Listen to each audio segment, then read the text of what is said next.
Welcome to Wandering. I'm Shane Woodford. Today we're going to visit a castle of historical importance to Denmark and one also steeped in Shakespearean fame, Kronborg Slot.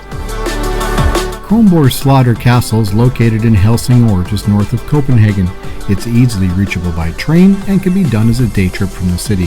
The castle is strategically located on the tip of a peninsula, with Sweden just kilometers away across the water.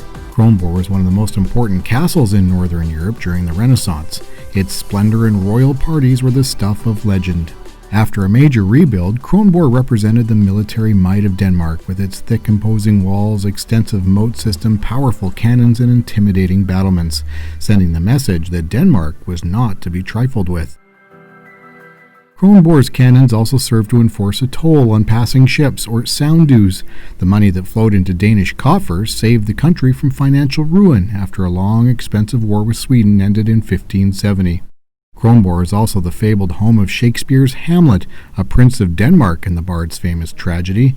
The play was even filmed at Kronborg in the 60s, with Christopher Plummer playing Hamlet and Michael Caine as Horatio. He was a goodly king.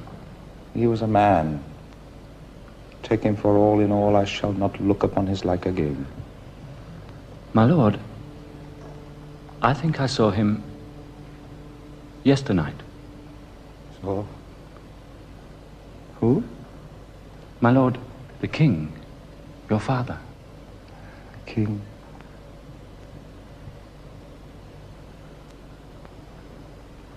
My father?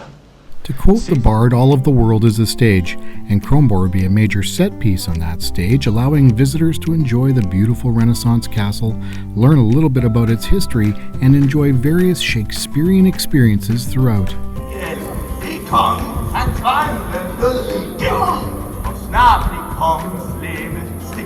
Inside, the castle rooms are recreated as they might have looked under Denmark's King Frederik II, who remade Kronborg into the royal castle and mighty fortress it is.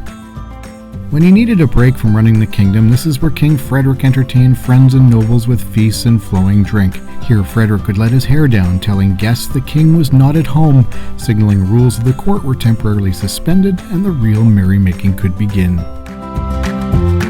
Almost next door is Queen Sophie's chambers, where she dined, managed the sizable household, and oversaw the education of her 7 children.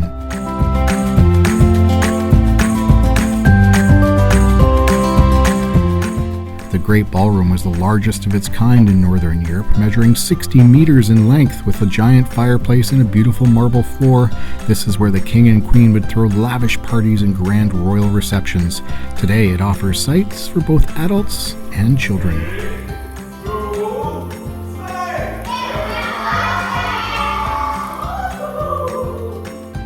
In 1658, a huge fire tore through Kronborg, with only the castle church, surviving the inferno intact. Today, it gives us some small sense of what was lost to the flames in the rest of the royal palace. Down in the castle casements, you can wander through the dark underside of Kronborg. To give you some idea of class differences, this is where the castle soldiers were barracked, while the nobility lacked for nothing above.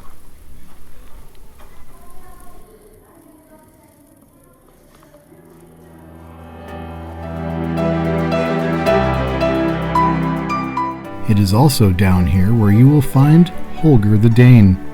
Holger is a mythical Danish hero who it is said will rise from his sleep under Kronborg to save Denmark when it is most in peril.